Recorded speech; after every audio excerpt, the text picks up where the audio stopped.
Hi friends, welcome back to my channel. ಇವತ್ತಿನ ವಿಡಿಯೋದಲ್ಲಿ ಬದನೆಕಾಯಿ ಪಲ್ಯನ ಯಾವ ಥರ ಮಾಡೋದು ಅಂತ ತೋರಿಸ್ಕೊಡ್ತಾ ಇದ್ದೀನಿ. ಬದನೆಕಾಯಿ ಪಲ್ಯ ಅನ್ನದ ಜೊತೆ ಹಾಗೆ ಚಪಾತಿ ಜೊತೆ ಸೂಪರ್ ಆಗಿರುತ್ತೆ. ನನಗಂತೂ ಬದನೆಕಾಯಿ ಪಲ್ಯ ಅಂದರೆ ತುಂಬಾ ಇಷ್ಟ. ಇದು ತುಂಬಾ ಬೇಗನೆ ಆಗುವಂಥ ರೆಸಿಪಿ ಕೂಡ ಹೌದು. ಹಾಗಾದರೆ ಬದನೆಕಾಯಿ ಪಲ್ಯನ ಯಾವ ಥರ ಮಾಡ್ಕೊಳ್ಳೋದು ಅಂತ ನೋಡ್ಕೊಂಡ್ಬಿಡೋಣ. ಚಿಕ್ಕದಾಗಿರೋ ಬದನೆಕಾಯಿನ ತೊಗೊಂಡು ಉದ್ದಗೆ ಕಟ್ ಮಾಡಿ ಉಪ್ಪು ನೀರಲ್ಲಿ ನೆನೆ ಹಾಕಬೇಕು. ಹಾಗೆ ಇಟ್ಕೊಂಡ್ಬಿಟ್ರೆ ಕಪ್ಪಾಗಿಬಿಡುತ್ತೆ. ಕಪ್ಪಾಗಿರೋ ಬದನೆಕಾಯಿ ಪಲ್ಯನ ಮಾಡಿಕೊಂಡ್ರೆ ಟೇಸ್ಟಾಗಿರಲ್ಲ. ಸೊ ಹಾಗಾಗಿ ಒಂದು ಬೌಲಲ್ಲಿ ನೀರು ತೊಗೊಂಡು ಉಪ್ಪು ಹಾಕಿ ಕಟ್ ಮಾಡಿರೋ ಬದನೆಕಾಯಿನ ಅದರಲ್ಲಿ ಹಾಕೋಬೇಕು. ಇದಾದ ನಂತರ ಒಂದು ಟೊಮಾಟೋನ ಕಟ್ ಮಾಡಿ ಇಟ್ಕೊತಾ ಇದ್ದೀನಿ. ಹಾಗೆ ಒಂದು ಈರುಳ್ಳಿನ ಕಟ್ ಮಾಡಿ ಇಟ್ಕೊಂಡಿದ್ದೀನಿ. ಬದನೆಕಾಯಿ ಪಲ್ಯನ ಯಾವ ಥರ ಮಾಡೋದು ಅಂತ ನೋಡೋಣ.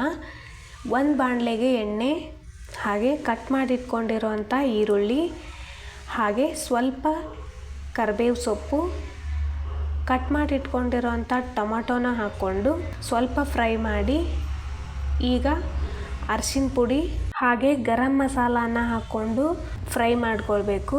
ಸ್ವಲ್ಪ ಫ್ರೈ ಆದಮೇಲೆ ಕಟ್ ಮಾಡಿ ಇಟ್ಕೊಂಡಿರೋಂಥ ಬದನೆಕಾಯಿನ ಹಾಕ್ಕೊಳ್ತಾ ಇದ್ದೀನಿ. ಹಾಗೆ ಅಚ್ಚ ಖಾರದ ಪುಡಿ, ರುಚಿಗೆ ತಕ್ಕಷ್ಟು ಉಪ್ಪನ್ನು ಹಾಕ್ಕೊಂಡು ಪೂರ್ತಿಯಾಗಿ ಫ್ರೈ ಮಾಡ್ಕೊಳ್ಬೇಕು. ತುಂಬಾ ಚೆನ್ನಾಗಿರುತ್ತೆ ಈ ಪಲ್ಯ. ಸ್ವಲ್ಪ ಫ್ರೈ ಆದಮೇಲೆ ಕಡಲೆ ಬೀಜದ ಪೌಡರ್ನ 2 ಸ್ಪೂನ್ ಹಾಕ್ಕೊಳ್ತಾ ಇದ್ದೀನಿ. ಹಾಗೆ ಉಚ್ಚೆಳ್ಳು ಚಟ್ನಿ ಪುಡಿನ 2 ಸ್ಪೂನ್ ಹಾಕ್ಕೊಂಡು ಕೊನೆಗೆ ಕೊತ್ತಂಬರಿ ಸೊಪ್ಪು ಹಾಕ್ಕೊಂಡು ಪೂರ್ತಿಯಾಗಿ ಫ್ರೈ ಮಾಡ್ಕೊಳ್ತಾ ಇದ್ದೀನಿ. ಇವಾಗ 1 ನಿಮಿಷ ಕುದಿಯಕ್ಕೆ ಬಿಡಿ, ತುಂಬಾ ಟೇಸ್ಟಿಯಾಗಿರುತ್ತೆ. ಇವಾಗ ಸ್ವಲ್ಪ ನೀರು ಹಾಕ್ಕೊಂಡು 1 ನಿಮಿಷ ಕುದಿಯಕ್ಕೆ ಬಿಡ್ತಾ ಇದ್ದೀನಿ. ತುಂಬಾ ಟೇಸ್ಟಿಯಾಗಿರುತ್ತೆ ಪಲ್ಯ. ಚಪಾತಿ ಜೊತೆ ಅನ್ನದ ಜೊತೆ ಅಂತೂ ತುಂಬಾ ಟೇಸ್ಟಿಯಾಗಿರುತ್ತೆ. ಮೇಲ್ಗಡೆ ಮುಚ್ಚಿಬಿಟ್ಟು 1 ನಿಮಿಷ ಕುದಿಯಕ್ಕೆ ಬಿಡಬೇಕು.